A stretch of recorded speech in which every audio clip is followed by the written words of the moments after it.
Help! I am a new STEM teacher and I see 5 different classes a day with a total of 25 different classes for the week. I am feeling a little bit overwhelmed with how to structure all of this time. Any advice? Does this sound like you? In today's episode, I will be sharing with you different ways to structure your STEM lessons when you see different classes every day to help you feel more confident in the lessons you teach and less overwhelmed. Welcome to the Elementary STEM Coach Podcast, a show that'll help you with lesson ideas, systems, and actionable tips to apply to your classroom. I am your host, Naomi Meredith, a former classroom teacher turned current STEM teacher and coach. With over a decade of experience teaching and a master's degree in STEM leadership, I am here to coach you throughout the year to help you gain back more time to create innovative experiences for your students. Grab your earbuds and let's get started. Before we get started in today's episode, I wanted to read another review that I got on Apple Podcasts. And like I said before, I do read these reviews and they make me smile. And you guys say the sweetest things, which makes me so encouraged to keep going with this podcast. This one is written by mcrooker04, and they say, "What a great idea. I can definitely see myself growing my new STEM program now. Thank you because you always have fun and practical ideas." Thank you so much for your review. That is so kind of you. And like I said, I do read all of these. So if you listen to me on Apple Podcasts or if you watch the episodes over on YouTube, make sure to leave a comment or give a review. I read these and this helps encourage me to continue to create content for you that will be valuable in your STEM space. I've been talking to a lot of teachers over on social media and through my email, and a lot of you actually teach STEM with 5 different classes a day, which equals to about seeing all the kids in the whole entire school. I completely get it. In fact, within my 5 years of being in the STEM space, my schedule has been different and ever-changing all across the years. So let me give you a little snapshot of what my role has been with STEM. Currently, I see the kids 5 days a week, K through 5, with a total of 6 different classes a day for 45 minutes. I see them Monday through Friday, the same classes, which I feel like I'm really lucky because I can continue and go deeper in those bigger projects. However, it hasn't always been like that. Actually, the year when I first got started in STEM, my first 2 days of the week, I was co-teaching with teachers in their classrooms to help them integrate technology and innovative practices. Then Wednesday through Friday, I would teach them again, K through 5, 45 minutes a week. So my lessons were a lot shorter when it was only 3 days. Another year, on Mondays, I would teach 8 classes a day. I think it was about 35 minutes per class, no passing time. And then Tuesdays, I would co-teach in the classrooms. And then Wednesday through Friday, I would teach K through 5 STEM 45 minutes a day. So I've had a mixture. I totally understand when it comes to seeing a lot of classes in one day and not seeing them again for the rest of the week. When I had that schedule where I saw the 8 classes a day on Mondays, it didn't always line up with the kids I would see Wednesday through Friday. I treated my Mondays more as isolated lessons rather than combining it with my regular instruction because I felt like the times always didn't line up and it didn't always just make sense. Oh, and not to mention, I have always been our technology lead at my school. We don't have a tech teacher. That is me as well. So I completely get it when you feel like overwhelmed with things because I feel it too at times. So that is real life. And I'm here to share with you some tips that have helped me in the classroom that I know will help you as well. Here are 3 different ways that you can structure your 1 day a week class with kids where it can still be a meaningful experience for students and also be rooted in standards and be meaningful with your short amount of time with them. This first way to structure your lessons, I feel like, is the most common way to get started with planning. And I definitely recommend for you starting with this, especially if this is your first year in STEM, or if your time has also been shifted as well, and you are seeing the kids once a week. These are one-day lessons, so you start and end in that same day, and I like to call them challenge of the day. So even though you have that one day, name it something fun, challenge of the day. So here are some ways you can plan a challenge of the day lesson. One way you can do this is having a STEM and stories lesson. Now, there are a ton of picture books out there that are geared towards specifically to STEM. For example, the questionnaires with Rosie Revere Engineer and Ada Twist Scientist. Those have a really perfect fit in the STEM space. But even think about other stories that aren't always used in STEM that could have a place as well. So books that have a clear problem and solution are a great way to integrate into your instruction and really hit those ELA standards in your classroom. Sometimes it is really hard to get through a whole story, especially when kids are transitioning in, you are getting to know them, they want to chat with you. So try this little hack when you are reading stories in the classroom. Of course, you could look up the story on YouTube. However, I think it is more meaningful when you, the teacher, are the one reading the story. I have a whole blog post about this, and I will link this in the show notes, different ways that you can create a virtual read aloud. And I know you're in person, but still use those virtual teaching tools in person. So here is what I mean by this.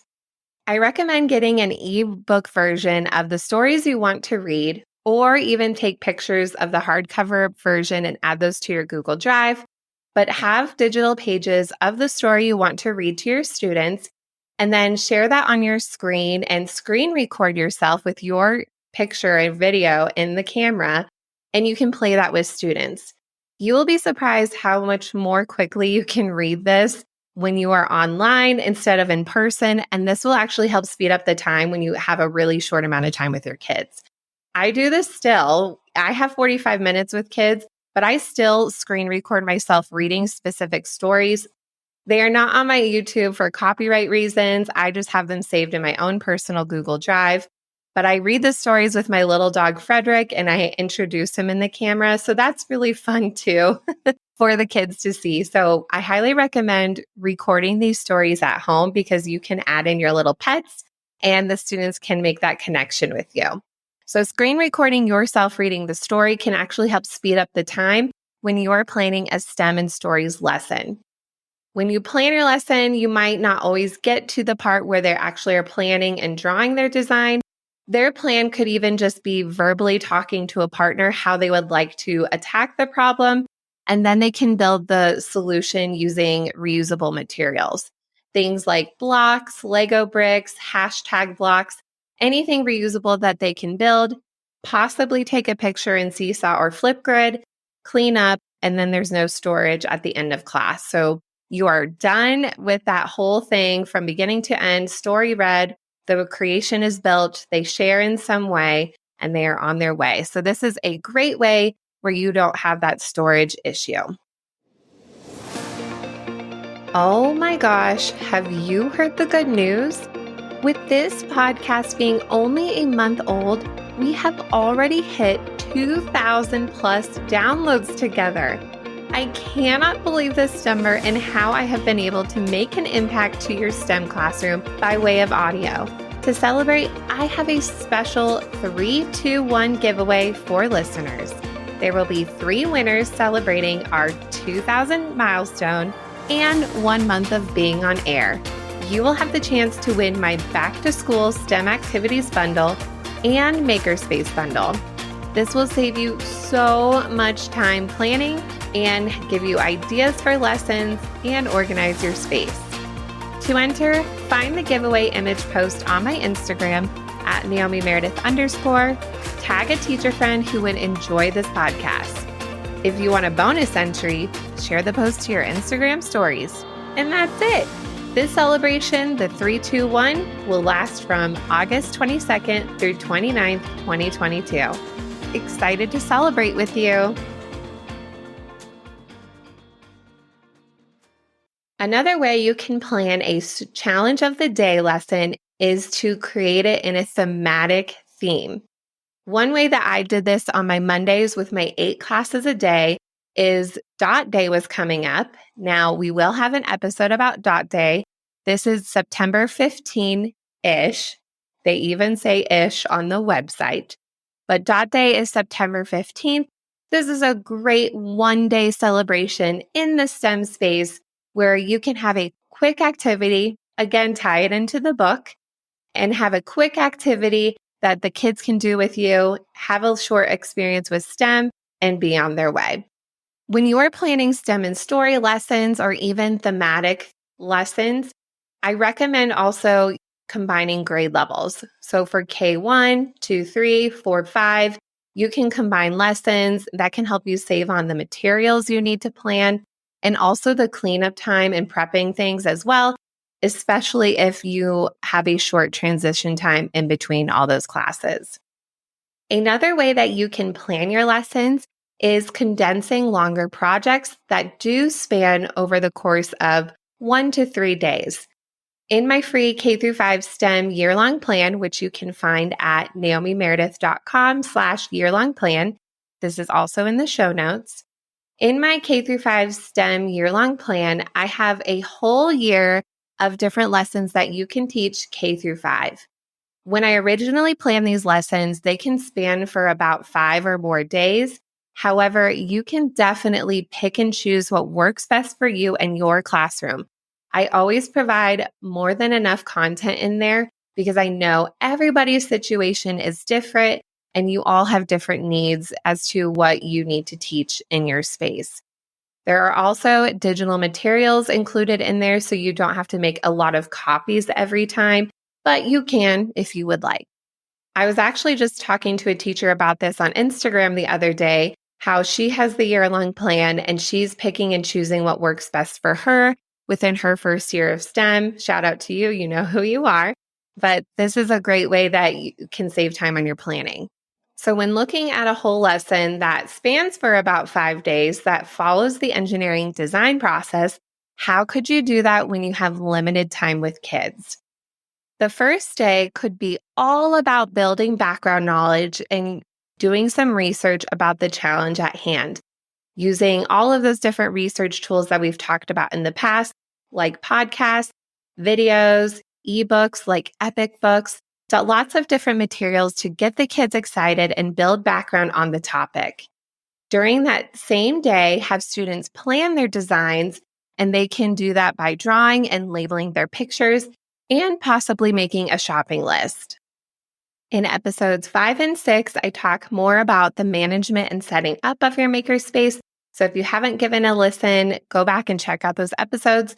That will definitely help you with your management for all these classes that you see. Day 1, you have the background built, and then they create a plan. The next week that you see them, day 2, maybe 3, this is definitely up to you. Day 2 can be looking at their plan, reviewing that information, and building their creation. I also recommend keeping those projects very small, so small enough to fit in a gallon-sized Ziploc bag if you want to store them. This also helps you save on materials and all of that prep work, so you can build day 2, and if needed, save them and go on to day 3, or you can even be done with building day 2. Try it out, but that's not so much storage for you over the long term, and you could fit it in over that week. The last way that you can plan your lessons when you have an interesting schedule with the 5 classes, different classes a day, is you can implement STEM stations. This strategy isn't something I would recommend starting right away at the beginning of the year. Stations are something as a classroom teacher that are built up those first couple of months of school. And as a STEM teacher, I recommend following that pattern and getting into the stations around the fall time once students are used to routines and following directions to multi-step things. I like to use STEM stations with my K1 students, but also when I first got started in my STEM role, I used stations K-5. This actually helped me as a teacher learn how to use the tools and how things worked with different grade levels and really test things out with minimal materials. Again, you can do this K-5 yourself, or if you want to do this for the younger students, definitely up to you. I recommend for your short amount of time only having up to 4 stations and completing 2 stations a day. That way you can have students complete 2 stations day 1, the following week complete stations 3 and 4 the next week, and you could even carry on the following 2 weeks, weeks 3 and 4, or days 3 and 4, and repeat those stations again. That will help save you time on planning. You might get a little bored of explaining the directions 25 different times, but it will be a new experience for the kids. Here is one way that I planned first grade stations in my classroom. Each station follows along each letter of STEM, so science, technology, engineering, math. There is a station that goes along with each one. Of course, these are very integrated stations in itself, so they don't necessarily have to be that letter, but it's a good way to help remind students what station they're at and what STEM even means. One station was constellation creations, and students built different creations using geoboards and having the images at their station, and then a laminated sheet with a list where they could check off the ones they created that day. Another station was a space engineering inspiration board where students have different images that are related to space, and they could build those different things with Lego bricks. The third one was moon phase puzzles, where students had all 8 moon phases that were cut up into puzzle pieces, and they had to layer them on top of the full images of the moon phases and learn about them along the way. The fourth station was day and night robotic coding, so using the B-bots or blue bots. Using robots, students rolled a dice, and the dice said day or night, and on the grid they were coding on were different things that could be seen during the day, during the night, or during both, which was really fun for them to think about those conversations and things that they have background knowledge about as well. At the beginning of class, I reviewed all of these stations and how to do them. Then students had enough time to go to 2 stations the first day and then 2 stations the next day. If you're interested in these stations, these will also all be linked in the show notes so you can check those out and modify those for your classroom. As a recap, here are the 3 major ways that you can plan your STEM lessons when you see different classes every day. The first way is the challenge of the day lessons. The second way is to condense longer projects into 1 to 3 day lessons. And the third way is creating STEM stations where students have 4 stations to rotate through, 2 stations a day. I go into more detail about all of these lesson planning methods in my STEM Teacher 101 course and have different examples for you to check out. So you can get all of that and all the links from today in my show notes for this episode. Thank you so much for joining me today. Let me know if there's other ways to support you, and I will chat with you soon. Thank you so much for listening to today's episode of the Elementary STEM Coach Podcast. I would love to connect with you over on Instagram at NaomiMeredith_ or send me an email to elementarystemcoachpodcast@gmail.com. Also, make sure to check out my website, NaomiMeredith.com, to see all the show notes from today's episode and shop my K-5 STEM resources. Any questions you have, needs for resources, or ideas for episodes, get in touch. I'll talk to you soon.